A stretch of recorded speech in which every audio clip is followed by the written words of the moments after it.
कल हमने देखा कि इमरान खान की बहनें उनसे मुलाकात करने गईं, लेकिन मुलाकात करने की इजाज़त नहीं दी गई। फिर हमने ये भी देखा है कि अदालती अहकामात मौजूद हैं कि मुलाकात की इजाज़त दी जाए, लेकिन उसके बावजूद ये सूरत हाल सामने आती है कि वाटर कैनन का इस्तेमाल किया जाता है, वहाँ पर एक इंतशार, एक तनाव किसी सूरत हाल पैदा हो जाती है।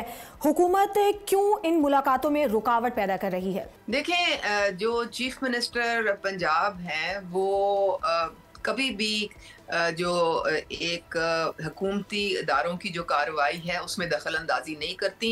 वो हमेशा यही कहती हैं कि आपने कानून के मुताबिक चलना है। अब इनकी हज़ारों मुलाकातें तो हो चुकी हैं बहनों की बानी साहब से, इनको रोका नहीं जाता था, लेकिन इनको ये डेफिनेटली बताया गया, मुतनब्बा किया गया कि अगर आप सियासी मुलाकातें करेंगी और अब आप बहन बन के ज़रूर जाएं, उनसे मुलाकात करें, लेकिन अगर आपने सियासी मुलाकातें करनी है और बाहर आके सियासी बयानिए घड़ने हैं और आपने अपने पूरे जो सोशल मीडिया पे गंद उछालना है और एक इदारों के खिलाफ घटिया मुहिम चलानी है, इदारों के सरबराहों के खिलाफ आपने बदतमीजियाँ करनी है, तो इसकी आपको इजाज़त नहीं दी जा सकती है। अभी भी ये जो 5 हफ्ते के बाद इनकी जो मुलाकात करवाई गई है, तो इन्होंने क्या किया है?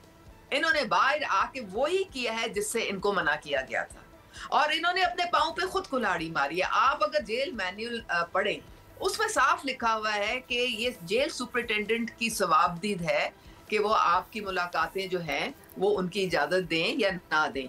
जब आपको दे दी थी इजाज़त, तो आपने फिर सारी उनकी जो इंस्ट्रक्शंस थी वो हवा में उड़ा दी, तो फिर आप भुगते, नतीजा भुगते। फिर आप रो क्यों रही हैं इस वक्त? आप बहन बन के उनको मिले ना, आप एक सियासी इंतशार फैलाने वाला आलाकार बन के तो ना मिले ना उनसे। तो ये तो इसी तरह से ये इन्होंने अपना काम खुद खराब किया है, वरना हमें तो कोई प्रॉब्लम नहीं था। हजारों इनकी पहले भी मुलाकातें हो रही थी, और भी आगे होती रहती, क्या फर्क पड़ता। सब्सक्राइब करें और बेल दबाएं ताकि कोई खबर रह न जाए।